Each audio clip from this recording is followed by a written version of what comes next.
इस वक्त मैं पालमपुर में हूँ। ये कांगड़ा लोकसभा क्षेत्र में आता है।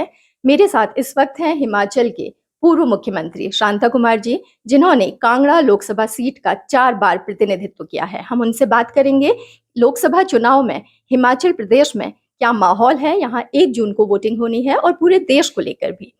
सर, कांगड़ा को आपने इतने बार रिप्रेजेंट किया है, अब 1 जून को वोटिंग होनी है, क्या माहौल है इधर? क्योंकि जो दोनों कैंडिडेट हैं बीजेपी और कांग्रेस के, दोनों पहली बार ही लोकसभा का चुनाव लड़ रहे हैं। देखिए, कांगड़ा लोकसभा में इस समय जो माहौल है बहुत बढ़िया है, बहुत बढ़िया है। और उसका सबसे बड़ा कारण यह है कि पार्टी ने सोच समझकर सर्वोत्तम उम्मीदवार दिया है। सर्वोत्तम, कई लोग थे लेकिन सबसे बढ़िया उम्मीदवार दिया है। बाकी पूरे देश की जो हवा है वो इतनी बढ़िया है। कांगड़ा लोकसभा हम अच्छे वोटों से जीत रहे हैं, क्योंकि कांग्रेस के जो उम्मीदवार हैं उनका जमीन की राजनीति से किसी प्रकार का कोई संबंध नहीं है। और हमारे जो उम्मीदवार हैं डॉक्टर राजीव भारद्वाज, वो वर्षों से समर्पित कार्यकर्ता और प्रदेश के विभिन्न पदों पर काम करते रहे, विद्वान हैं, बड़े प्रभावशाली वक्ता हैं, सब प्रकार से योग्य हैं। सर, पूरे हिमाचल प्रदेश की बात करें, पिछले लोकसभा चुनाव में 4 की 4 सीट बीजेपी जीती थी। इस बार आपको क्या लग रहा है? इस बार भी चारों की चार आएंगी। हिमाचल की चारों की चार, और इस बार 400 पार। मेरा अगला सवाल 400 पार ही पर था। क्या लगता है कि बहुत हाइपोथेटिकल है 400 पार? 400 पार लाना क्या मुमकिन भी है? देखिए, आप ये भी तो विचार करिए ना कि विकास में भी तो भारत के सारे रिकॉर्ड टूटे। देखिए, 19 वर्ष की आयु में मैं 1953 में कश्मीर आंदोलन में जेल गया था 370 खत्म करने के लिए।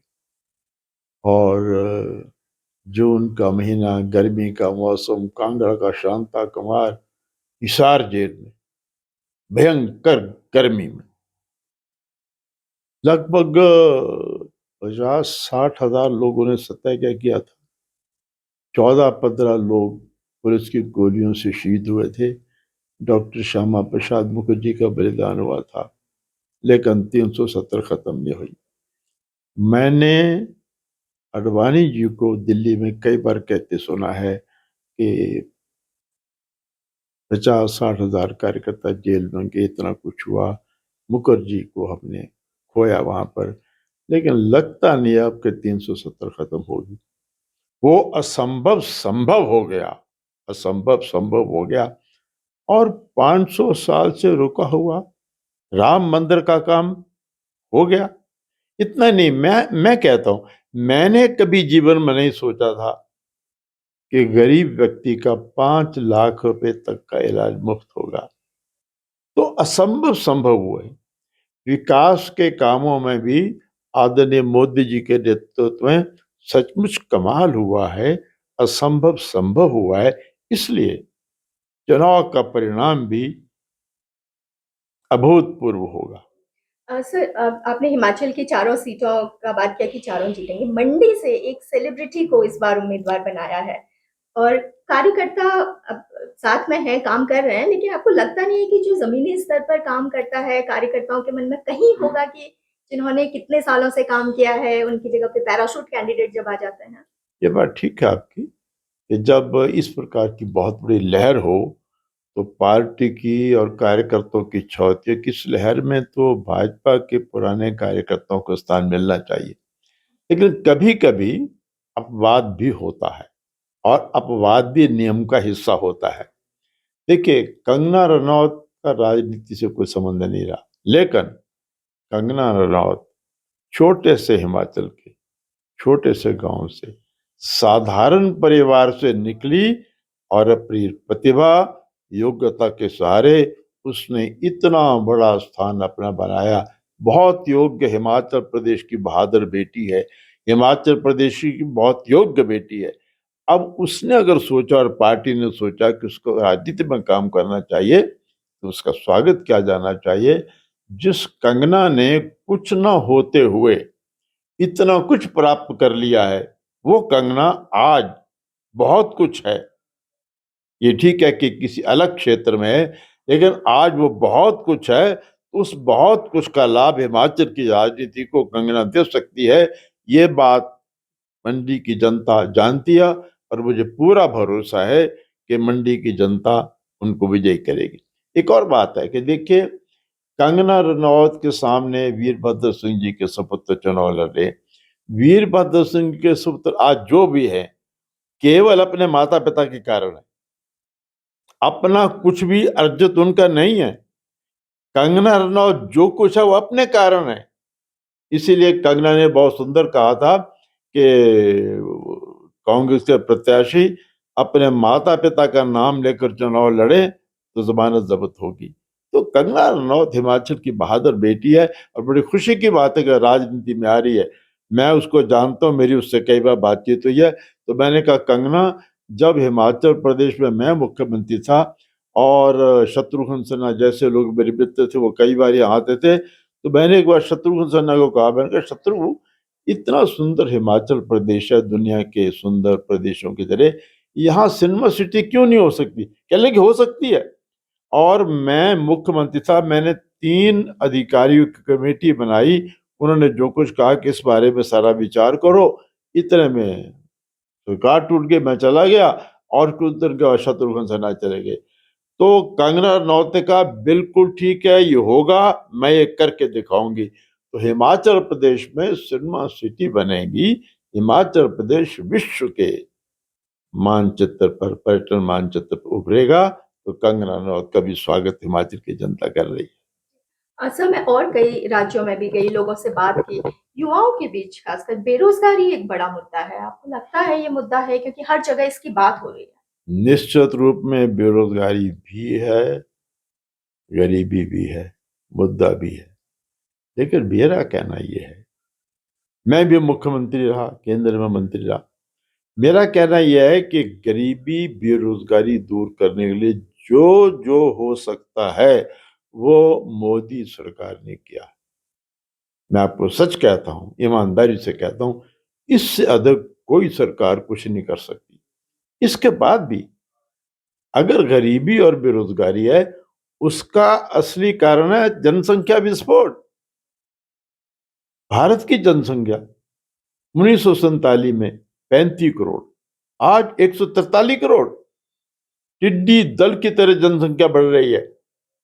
तो मेरा तो निवेदन था, मैंने पत्र भी लिखा था प्रधानमंत्री जी को, कि आप ये कहिए कि जो गरीबी बेरोजगारी है वो बढ़ती जनसंख्या का कारण है, और चुनाव के बाद हम जनसंख्या रोकने का कानून बनाएंगे।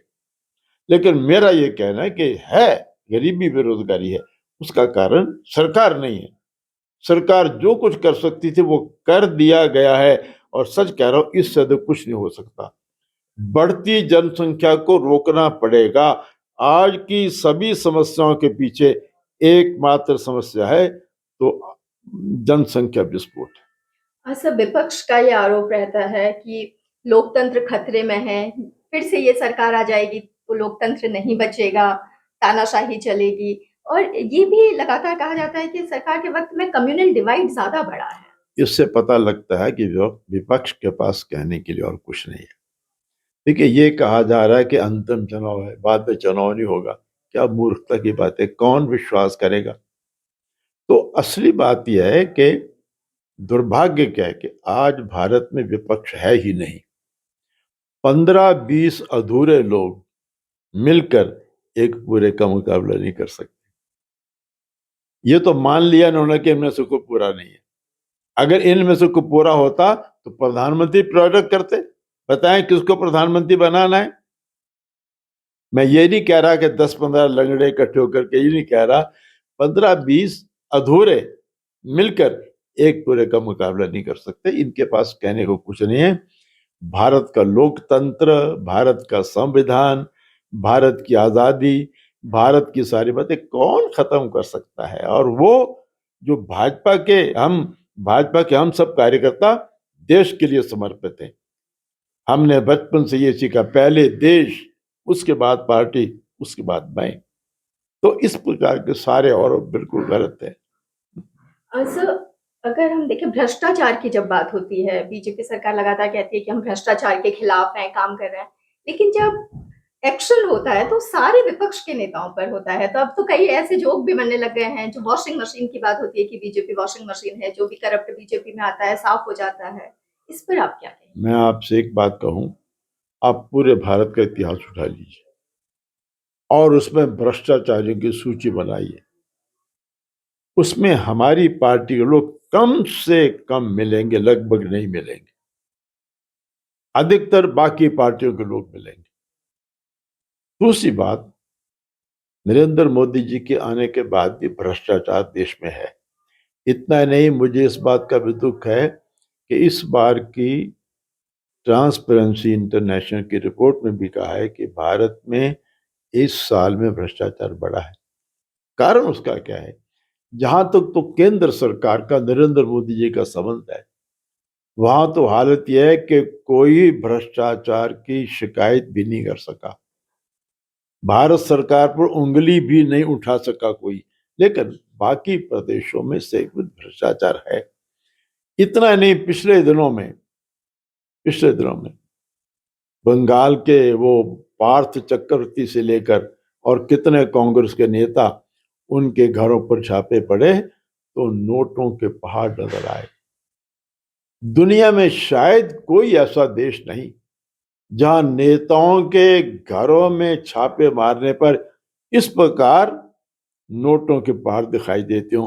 वो केवल भारत में दिखाई देते हैं। तो सबसे बड़ा कारण भ्रष्टाचार का, नेता भ्रष्टाचारी है, इसलिए जनता भी भ्रष्टाचारी है। और देखिए एक और बात है, अगर 100 अपराध होते हैं तो मुश्किल से एक पकड़ा जाता है। तो ये जो नोटों के पहाड़ दिखाई दे रहे हैं, इनको 100 से गुणा करिए। इतने नोटों के पहाड़ लूटे गए हैं इस देश के अंदर। तो सबसे बड़ी बात यह है कि हमारी सरकार पूरी सख्ती के साथ, जिसको कहते हैं कि जीरो टॉलरेंस, उसकी कोशिश कर रही है। हाँ, इसमें अगर हमारी पार्टी का कोई व्यक्ति है तो मैं कहना चाहूंगा, मैं आदरणीय मोदी जी से कहना चाहूंगा, सबसे पहले अपनी पार्टी के व्यक्ति पर, उस पर ये शिकंजा कसा जाना चाहिए, लेकिन किसी को छोड़ा नहीं जा रहा। बात यह कि भ्रष्टाचार करने वाले अधिकतर ऐसे नोटों के पास जिन लोगों के पास मिले हैं, या तो बंगाल के पार्टी के नेता मिले हैं या कांग्रेस के लोग हैं। सर, कुछ बीजेपी की भी। हाँ, उनमें उनको उनके खिलाफ भी कार्रवाई होनी चाहिए। आखिरी सवाल सर, कितनी सीटों की आप उम्मीद कर रहे हैं? 400 पार का नारा जरूर है, लेकिन आपको क्या लग रहा है कितनी सीटें मिलेंगी? देखिए, सीटों की गिनती की मैं बात नहीं करता। मैं एक बात करता हूं कि 10 साल में विकास के सारे रिकॉर्ड टूटे हैं। इस चुनाव में आज तक के चुनाव के इतिहास का रिकॉर्ड टूटेगा और तीसरी बार श्री मोदी देश के प्रधानमंत्री बनेंगे। रिकॉर्ड टूटेगा। सबसे अधिक सीट, पिछले चुनाव में जितनी सीटें उससे ज्यादा आएंगी। 400 से बढ़ भी सकती हैं, 2-3 कम भी रह सकती हैं, लेकिन रिकॉर्ड तोड़ विकास हुआ है, इसलिए चुनाव का परिणाम भी रिकॉर्ड तोड़ होगा। शुक्रिया। तो शांता कुमार जी का कहना है कि 400 से ज्यादा या कुछ कम हो सकते हैं, लेकिन इस बार का जो नतीजा आएगा, जो रिजल्ट होगा, वो रिकॉर्ड तोड़ होगा। यानी इन्हें उम्मीद है कि जो पिछले बार सीटें आई थी बीजेपी की 300 से ज्यादा, वो आंकड़ा तो कम से कम पार हो ही रहा है। पूनम पांडे, नवभारत टाइम्स के लिए।